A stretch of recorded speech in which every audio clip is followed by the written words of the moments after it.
சம்பந்தப்பட்ட ஈரான், சண்டையை ஆரம்பித்த அமெரிக்கா, அதுக்கு தூண்டுகோலாக இருந்த இஸ்ரேல், சம்மந்தமே இல்லாமல் அமெரிக்காவுக்கு இடம் கொடுத்த ஒரே பாவத்துக்காக அடி வாங்கின அரபு நாடுகள்.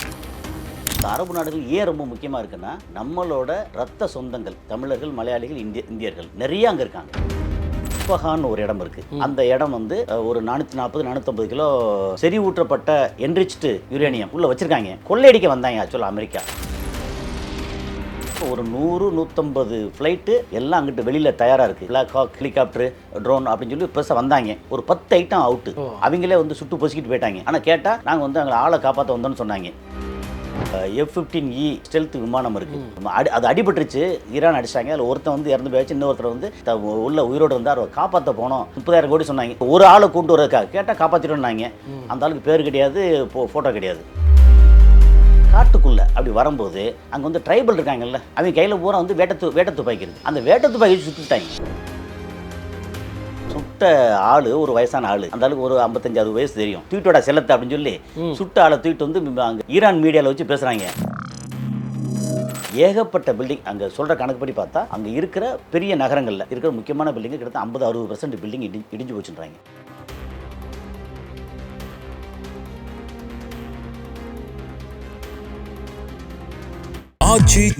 எந்த சமையலும் ருசி தேடும் ரகசியம் 20 ரூபாய். வணக்கம், இது வாவ் தமிழா. அமெரிக்கா ஈரானை தாக்குமா தாக்காதா, உலகப்போர் மூழுமா என்கிற பயங்கர திக் நிமிடங்களாக கழிந்தது. இந்த போர் சூழல் குறித்து பேசுவதற்காக நம்மிடம் வந்திருக்கிறார் திரு கசாலி அவர்கள். அவரை வரவேற்று அவரோட பேசுவோம். வணக்கம் சார். வணக்கம் சார். உங்களுடைய அனுபவத்தில் நிறைய தகவல்களை மீடியாக்களில் பகிர்ந்துக்கிட்டு இருக்கீங்க. ரொம்ப சுவாரஸ்யமான தகவல்களாக இருக்குது. குறிப்பாக இந்த நேற்று வந்து அமெரிக்கா வந்து உங்கள் ஒரு நாகரிகத்தவே நாங்கள் அழித்து விடுவோம் அப்படின்னு ஈரானை மிரட்டிய அந்த சூழ்நிலையில் என்ன நடக்கும்னு உலக நாடுகளே இன்று காலை எப்படி விடிய போகிறது அப்படிங்கிற பதட்டத்தில் இருந்த சூழலில் சீஸ்ஃபயர், அதாவது போர் நிறுத்தம் 2 வாரங்களுக்கு அப்படின்னு அறிவிப்பு வந்திருக்கு. இந்த சூழ்நிலையை சொல்லுங்கள் சார். ஈரானுடைய மனநிலை எப்படி இருக்கும், அமெரிக்காவுடைய அரசியல் எப்படி இருக்குன்னு சொல்லுங்கள். சம்பந்தப்பட்ட ஈரான், இன்னொன்று வந்து சண்டையை ஆரம்பித்த அமெரிக்கா, அதுக்கு தூண்டுகோலாக இருந்த இஸ்ரேல், அப்புறம் சம்மந்தமே இல்லாமல் அமெரிக்காவுக்கு இடம் கொடுத்த ஒரே பாவத்துக்காக அடி வாங்கின அரபு நாடுகள். ஏன்னா அந்த அரபு நாடுகள் ஏன் ரொம்ப முக்கியமாக இருக்குன்னா, நம்மளோட ரத்த சொந்தங்கள் தமிழர்கள், மலையாளிகள், இந்தியர்கள் நிறைய அங்கே இருக்காங்க. ஓகே, ஏன்னா நான் வந்து அங்கே துபாயில் இருந்தேன், சவுதியில் இருந்தேன்.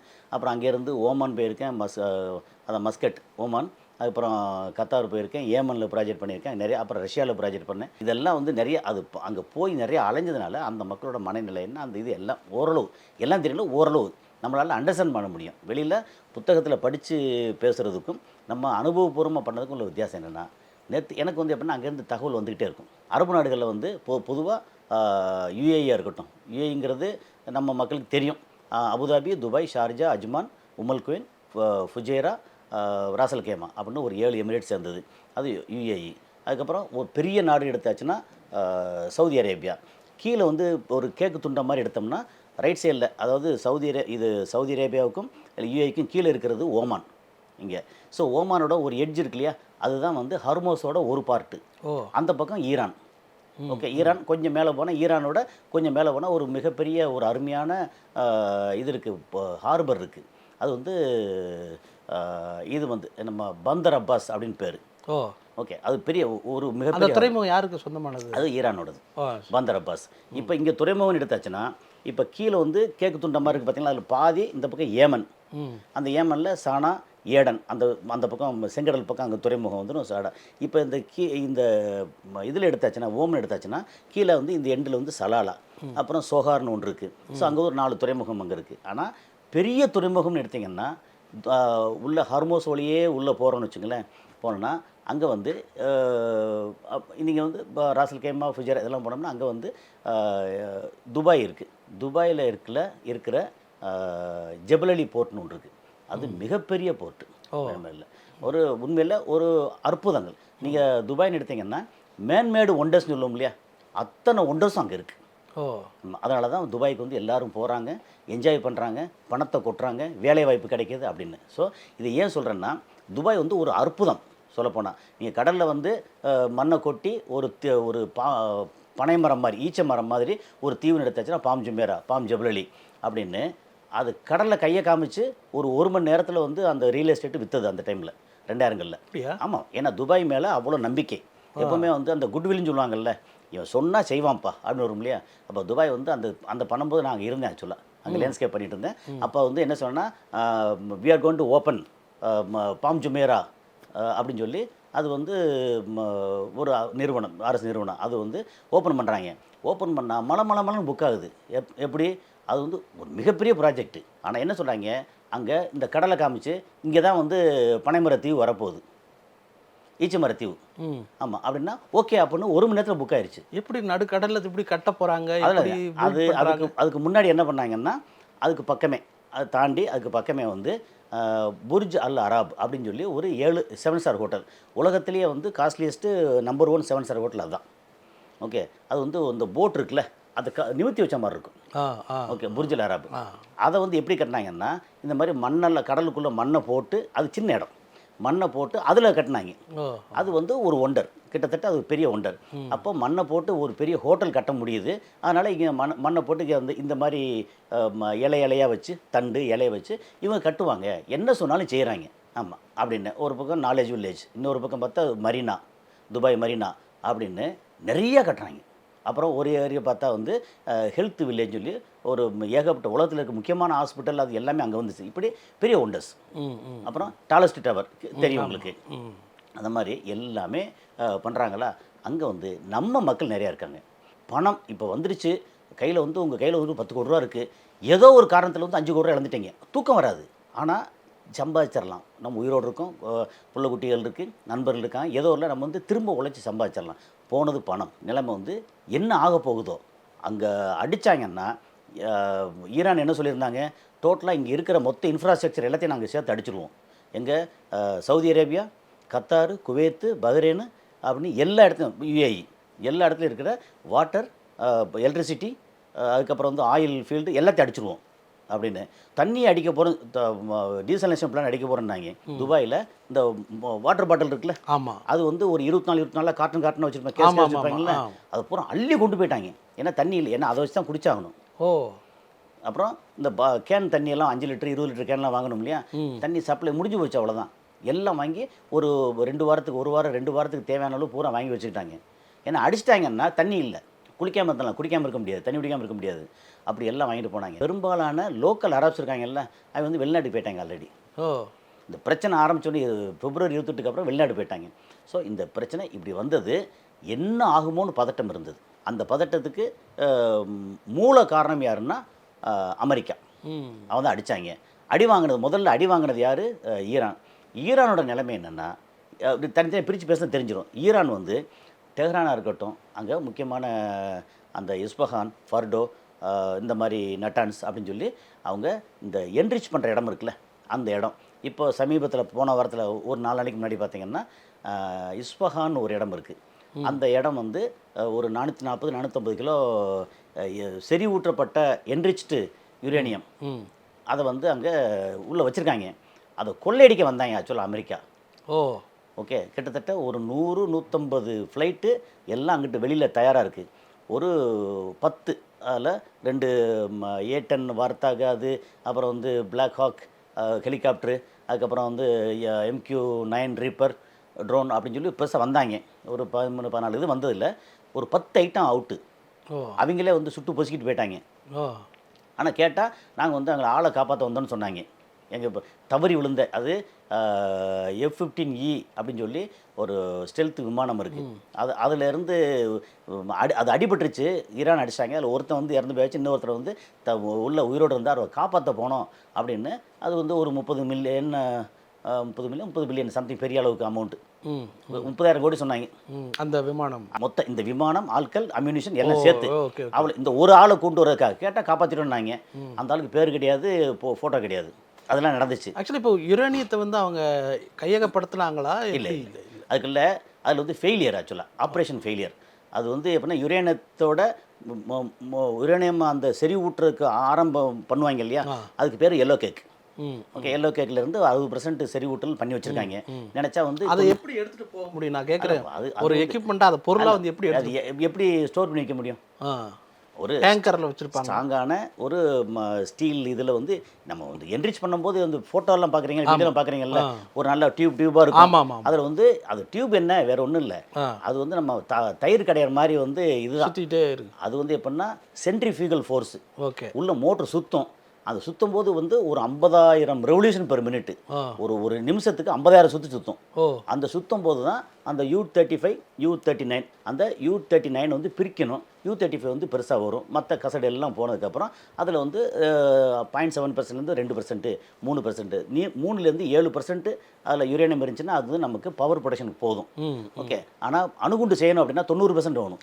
அப்போ அதை பூரா பிரிக்கிறது தான் இங்கே 3%, 5%, 7%, 20% சொல்லி அடுத்தடுத்த ஸ்டேஜுக்கு போகும். அதில் வந்து ரொம்ப பாதுகாப்பாக தான் இருக்கும். எல்லாம் பண்ணி முடிச்சு 60% எப்போவுமே ரெடியாக வச்சுருப்பாங்க. அது 90% ஆகிறதுக்கு 15 நாள் போதும். ஏன்னா அதுக்கான பவருக்கு தேவை இல்லையா, அது பயங்கர பவர். ஒவ்வொரு மோட்டரும் அவ்வளோ சுற்றணுமே. ஆமாம், அதுக்கு வந்து அந்த பவருக்கே வந்து அணு அணு இது இருக்கு இல்லையா, அணு உலை இருக்குல்ல, அதை பயன்படுத்துவாங்க. ஸோ அந்த மாதிரி அது ஒரு சிஸ்டம். ஸோ அந்த நேரத்தில் வந்து அந்த யுரேனியத்தை எடுக்க வந்ததாக சொல்லி அது வெளியே சொல்லலை. சொன்னது வந்து அங்கே எங்களோட அமெரிக்கன் வந்து ஒருத்தர் அங்கே கிடந்தாலும் சரி, நாங்கள் வந்து உயிரை கொடுத்தாவது அதை காப்பாற்றுவோம் அப்படின்னு மக்கள்கிட்ட வந்து ஒரு பெரிய வடையை சுட்டுட்டு இவன் வந்ததே வந்து கொள்ளையடிக்க வந்தாங்க. யுரேனியத்தையும் சுட முடியாமல் இல்லை, அது தொட முடியாது போனதுக்கு முக்கியமான காரணம் என்ன ஆகி போச்சுன்னா, 2 காரணம் சொன்னாங்க. ஓகே, அதில் ஒன்று வந்து எப்படின்னா, ஃப்ளைட் வந்து பிளாக் ஹாக்குன்னு சொல்லி ஃப்ளைட் வருது, இது ஹெலிகாப்டர். அந்த ஹெலிகாப்டர் வந்து தாழ பறந்து வந்தது. இவங்க என்ன மறந்துட்டாங்கன்னா, அங்கே இஸ்ஃபஹானில் அங்கே உள்ள சயின்டிஸ்ட் இருப்பாங்க, மக்கள் இருப்பாங்க அப்படின்னு. காட்டுக்குள்ளே அப்படி வரும்போது அங்கே வந்து ட்ரைபல் இருக்காங்கல்ல, அவங்க ட்ரைபல் இனக்குழுக்கள் அங்கங்கே நிறையா இருக்காங்க. அவங்க கையில் பூரா வந்து வேட்ட துப்பாக்கி இருக்குது. சரி, அந்த வேட்ட துப்பாக்கி சுட்டு விட்டாங்க. உலக வல்லரசோட ஒரு வல்லரசாக இருந்தாலும் துப்பாக்கி யார் கையில் சொன்ன, யார் வெட்டாலும் அருவா வெட்டும்ல, அது மாதிரி இந்த வேட்ட துப்பாக்கி அவன் வந்து மான சுடுறானா அல்லது வந்து ஹெலிகாப்டர் சுடுறானா அப்படின்னு அதை சொல்கிறான். அந்த சுட்ட ஆள் ஒரு வயசான ஆள். ஓகே, அந்த ஆளுக்கு ஒரு 55-60 வயசு தெரியும். அந்த ஆள் வந்து அந்த ஆளை தூக்கிட்டோட செல்லத்தை அப்படின்னு சொல்லி சுட்ட ஆளை தூக்கிட்டு வந்து அங்கே ஈரான் மீடியாவில் வச்சு பேசுகிறாங்க. பேசுனா அந்த மொழியில், பெர்ஷியன் மொழியில் பேசுகிறாப்புல. அது பேசுனா இங்கே வந்துச்சு, அது போச்சு, முதல்ல சுட்டோம், தப்பிச்சு போயிருச்சு, அது இங்கிலீஷில் வேறு போடுறாங்க. ஆனால் அடுத்து திரும்ப சுட்டோம், ரெக்கையில் பட்டுருச்சு, பட்டோன்னு கீழே விழுந்துருச்சு அப்படின்னா இவன் ஒன்று கீழே விழுந்த உடனே அடடா சோழி முடிஞ்சு பிரச்சனை. அதுக்கப்புறம் வந்து அந்த ஆட்கள் இறங்கணும், நிறையா அம்யூனிஷன்ஸ் கையில் இது ஆயுதங்கள் இருக்கணும், அதை வச்சு கீழே படபடப்பன்னு இறங்கி அதோட சேர்த்து என்ன சொன்னாங்கன்னா, இந்த மாதிரி சோனிக் சவுண்டில் வந்து காதெல்லாம் உயின்னு சத்தம் போடுற மாதிரி அதையும் கொண்டு போயிருந்துருக்கேன்னு சொன்னாங்க. ஓகே, அது எப்படின்னா அங்கே மதுரை வந்து வெனிசுலாவில் பிடிக்கும்போது அதை தான் யூஸ் பண்ணாத சொன்னாங்க. அது எப்படின்னா நம்ம வந்து டெசிபிள்னு சொல்லி சொல்லுவோம் இல்லையா, சவுண்டோட ஒலி அளவு, அந்த ஒலி அளவு ஒரு கட்டத்துக்கு மேலே உயின்னு வந்துச்சுன்னா நம்மளால் தாங்க முடியாது, மயங்கிரும். மனுஷனுக்கு ஒரு கட்டத்துக்கு மேலே மயங்கிரும். அந்த மாதிரி ஒலியை வந்து ரெடி பண்ணி அது போனால் இதெல்லாம் தாண்டி போய் அங்கே இருக்கிற ஆட்களில் வந்து தாங்க முடியாத மயங்கிடுவாங்க. ஓகே, அப்படித்தான் வந்து அயத்துல்லா அலி கமேனியை வந்து முதல்ல பிடிக்க நினச்சாங்க, முடியாமல் போயிடுச்சு. ஓகே, இங்கே வந்து அந்த மாதிரி இருக்கிற சயின்டிஸ்ட் ஆட்கள் பாதுகாப்பில் இருக்காங்கல்ல, அதை பயன்படுத்தி எல்லாரையும் மயங்க வச்சு போய் தூக்கிட்டு வந்தாலும் நினச்சாங்க. அப்போது அந்த ஃப்ளைட் வந்து கீழே இறங்குது. அது நம்பர் 1 வந்து ட்ரைபல் அவங்கள வந்து ஹெலிகாப்டர் அடிச்சிட்டாங்க. இன்னொரு பக்கம் என்னென்னா, ஒரு திங்ஸு கொண்டு போகிற 2 ஃப்ளைட்டு, அதில் இஸ்ஃபஹானுக்கு பக்கத்துலேயே கைவிடப்பட்ட ஒரு பழைய ரன்வே இருக்குது, அதில் இறங்கினா மணல், அது எங்கேருந்து வருது பாருங்க வேணே. நம்ம நார்மலாக வந்து இங்கே ஏதாவது மணல் காற்று அடிச்சிருக்கு, ரோட்டில் வந்து ஒழுங்காக கூட்டலை, மணலாக இருக்கும், ஏதாவது வீடு கட்டுறாங்க, மணலை போட்டிருக்காங்க, கொஞ்சம் கூட்டின இடத்த அறகுறையாக கூட்டிருக்காங்க, நம்ம பைக்கில் போனால் சறுக்குமா சறுக்காது? கண்டிப்பாக சறுக்கும். அதான் இதே பிரின்சிபல் தான் அந்த ஃப்ளைட்டுக்கும். ஃப்ளைட் வந்து மணலை சிக்கிருச்சு. ஒரு ஃப்ளைட்டு இறங்கி போய் சிக்கிட்டு இன்னொரு ஃப்ளைட்டும் இறங்கிருச்சு. 2 ஃப்ளைட்டும் சிக்கிருச்சு. ஓகே, இந்த 2 ஃப்ளைட்டு, அப்புறம் இன்னொரு ஹெலிகாப்டர் வந்திருக்கு, அது இல்லாமல் ஏதோ ஏட்டன்னு அந்த இன்னும் 2 ஃப்ளைட்டு, அதுக்கப்புறம் MQ-9 ரீப்பர் ட்ரோனு. ஏன்னா அது வந்து இது டீட்டெயிலாம் கலெக்ட் பண்ணும், டேட்டா கலெக்ஷன். அது எல்லாமே வந்து கீழே அப்படி அறகுறை அங்கே இருக்கும்போது அங்கே மேலேருந்து எல்லாத்தையும் பண்ணாங்க. இது வந்து வேலைக்காகாது, இது பிடிச்சிட்டாங்கன்னா, ஏன்னா 3 மணி நேரம் ட்ரை பண்ணியிருக்காங்க. ஏன்னா அந்த இது தகவல் எல்லாம் ஈரானில் இருக்கக்கூடிய IRGC இருக்காங்கல்ல, அவனுக்கு போகணும்.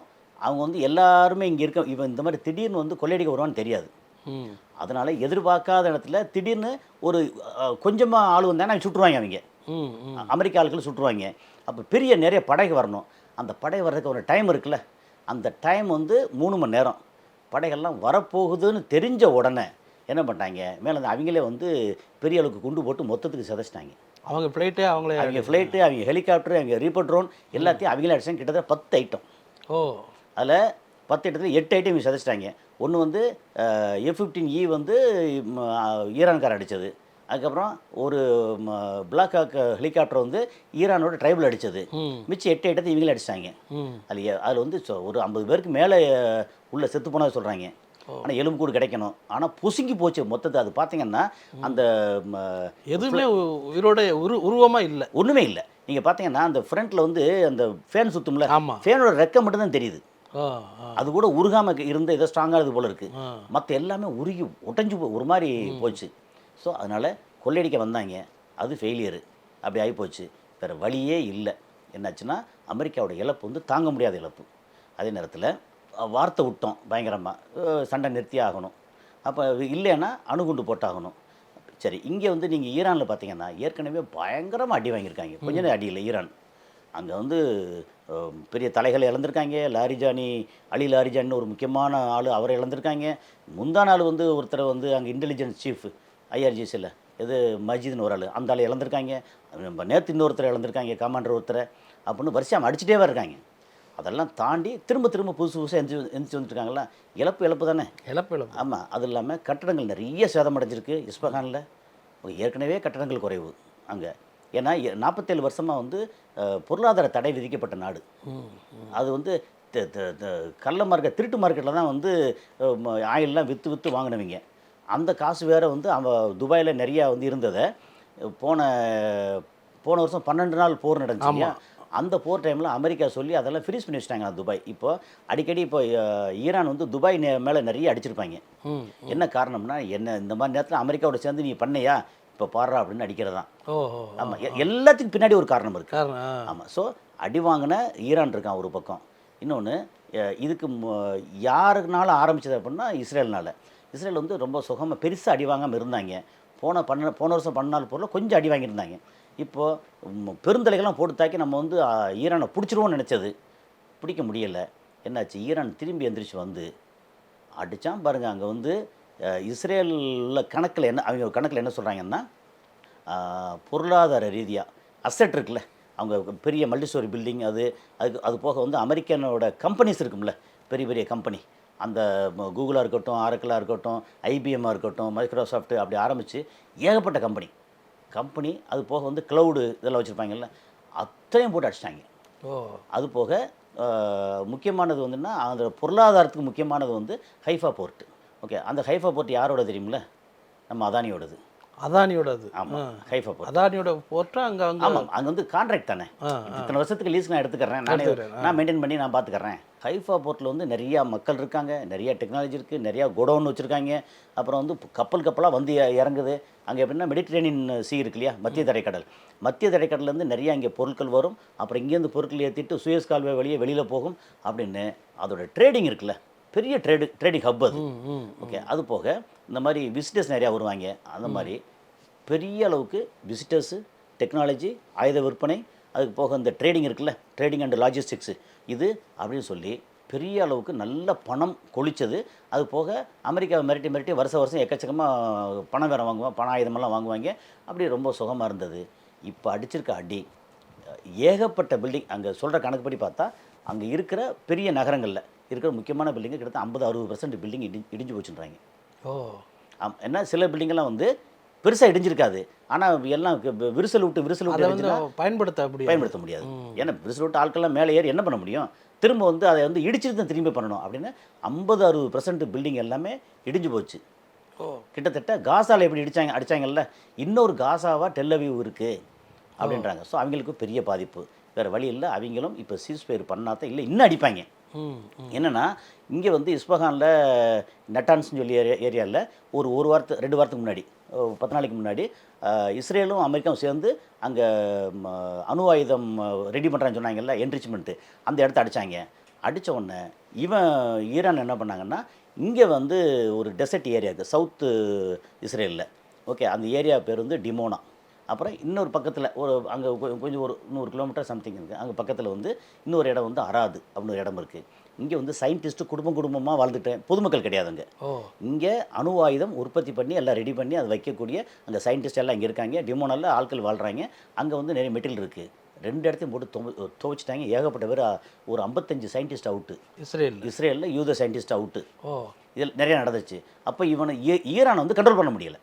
அப்போ என்ன, இங்கே சீஸ்பேருக்கு இவனும் ஒத்துக்கிட்டாகணும். ஓகே, அப்புறம் அங்கே அமெரிக்கா அவனுடைய கப்பல் படை இருக்குல்ல, கப்பலை வந்து கண்காணாமல் அடித்து விரட்டியிருக்காங்க.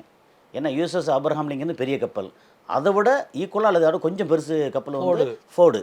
ஓகே, அந்த ஃபோர்டு கப்பல் தீ பிடிச்சிருச்சு. கேட்டால் வந்து உள்ள அயன் பாக்ஸில் தீ பிடிச்சின்னு சொல்கிறாங்க. என்னங்க இது? இல்லை சொன்னது எப்படி அப்படித்தானே. எப்படி இங்கே வந்து ஒரு வீரனை வந்து கீழே விழுந்த ஒரு கர்னலை காப்பாற்ற போனோம் அப்படின்னு சொல்லிட்டு 30,000 கோடி ரூபா செலவு பண்ணியிருக்காங்கல்ல, அது வந்து கதை தானே. அது மாதிரி இது வந்து லாண்ட்ரியில் தீ பிடிச்சிருந்தாங்க. ஆனால் பின்பக்கம் பெரிய அளவுக்கு அடி வாங்கியிருக்கு. அதெல்லாம் வெளியே வந்துருச்சு. அதுக்கப்புறம் அங்கேருந்து ஒரு பெரிய ஆஃபீஸர் என்ன பண்ணிட்டான்னா, அவனோட மொபைலே எதை வந்து அங்கே அடிபட்டு அந்த தீ பிடிச்சி தீக்கரையாக கிடந்த F-15 மாதிரி சீரிஸ் இருக்குல்ல, வெப் சீரிஸ், அதெல்லாம் வந்து வீடியோ எடுத்துட்டான். அந்த வீடியோ வந்து கசிஞ்சு வெளியே வந்துருச்சு. அப்புறம் அவனை உடனே ஜெயிலில் போட்டாங்களாம் அமெரிக்காவில். ஸோ அந்த மாதிரி நடந்துருச்சு. அப்போ ஈரான்காரன் அடிச்சிருக்காங்க. ஈரான் அடித்தாங்களா, அது வந்து செங்கடல் இருந்ததா சொல்ல. இந்த பக்கம் பெர்ஷியன் கல்ஃபு, இந்த பக்கம் செங்கடல். அப்புறம் 2 கீழே வந்தாச்சுன்னா கல்ஃப் ஆஃப் ஒமான், அதுக்கு கீழே வந்துச்சு அரபிக்கடல். இந்த மாதிரி ஒரு கணக்கு இருக்குல்ல. அதில் செங்கடல் இருந்தது. அங்கே வந்து ஹவுத்தீஸ் வந்து இவன் கையில், இவனுடைய ப்ராக்சி, அவங்க கையில் வந்து நிறைய மிசைல் வச்சுருக்கான், இல்லை ட்ரோன் வச்சு நிறையா வச்சுருக்கான். ஓகே, ஏன்னா இவன் கொடுத்ததான். அப்புறம் 3.5 லட்சம் பேர் வந்து ஆயுததாரிகளாக வந்து இதில் இராணுவத்தில் இருக்கான். இது ஹவுத்தீஸ் இராணுவத்தில் இருக்காங்க. ஆனால் ஹவுத்தீஸும் ஆட்சியாளர் கிடையாது, ஆட்சியாளர் ஒரு போராளி குழு. ஓகே, அது ஒரு நிர்வாக அட்மினிஸ்ட்ரேஷன் யார் பண்ணுறது? அதுக்கு தனியாக ஆள் இருக்காங்க. அதுக்கு ஒரு கவர்மெண்ட்டே நடத்துகிற மாதிரி எல்லாம் ஆள் இருக்காங்க. ஓகே, அதுக்கு வந்து காசு வசதி எல்லாம் கொடுக்குறது ஈரான் கொடுத்துட்ருக்காங்க. ஸோ இவன் அடித்த அடியிலையோ சம்திங் ஏதோ பெரிய அளவுக்கு அடி வாங்கிருச்சு. அடி வாங்கிச்சு, வேறு வழியில் சத்தம் போடாமல் வந்து இந்த மாதிரி வெளியில் வெள்ளைக்கொடி காமிச்சிட்டு கிளம்பி போயிட்டாங்க. அவங்க கிளம்பி போய் கரீபியன் தீவுக்கோ போயிருக்க மாதிரி சொல்லியிருக்காங்க. அதே மாதிரி யூஎஸ்எஸ் ஆப்ரஹாம் லிங்கன் வந்து 2 அடி வாங்கிருச்சு ஆல்ரெடி. அது வெளியே சொல்லலை. 1000 கிலோமீட்டர் தாண்டி பின்னாடி போயிடுச்சு. அது மாதிரி டியாகோ கார்சியான் இருக்குல்ல, அந்த பக்கம் அங்கிட்டு போயிடுச்சு. ஓகே, அப்போது கப்பற்படையும் அங்கே பெரிய அடி வாங்கிருச்சு. விமானப்படையில் யாரு கண்ணிலையும் படாத உலகத்திலேயே நம்பர் 1 சூப்பர் டாப்பில் இருக்கிறது வந்து F-15 சொன்னாங்க. 2 F-15 அடிச்சிருக்காங்க.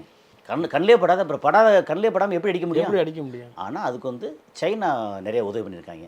இந்த மாதிரி ஸ்ட்ராட்டஜிக் அண்டு இன்டெலிஜென்ஸ் இதெல்லாம் கொடுக்குறதுக்கு சைனா அண்ட் ரஷ்யா நிறைய உதவி பண்ணியிருக்காங்க. இங்கே இருக்கா, இங்கே போனால் இங்கே இருக்கான் அடி, இந்த பக்கம் போய்கிட்டு இருக்கு இங்கே அடி அப்படின்னு எல்லாத்தையும் கொடுத்து அடிக்க வச்சது. அடித்து முடித்தோடனே வான் பரப்புலையும் இவங்களுடைய இது சுப்ரீமசி இழந்துட்டாங்க, கப்பலையும் இழந்துட்டாங்க. அப்புறம் தரைப்படை போகணும்னா ஆட்கள் போக மாட்டாங்க.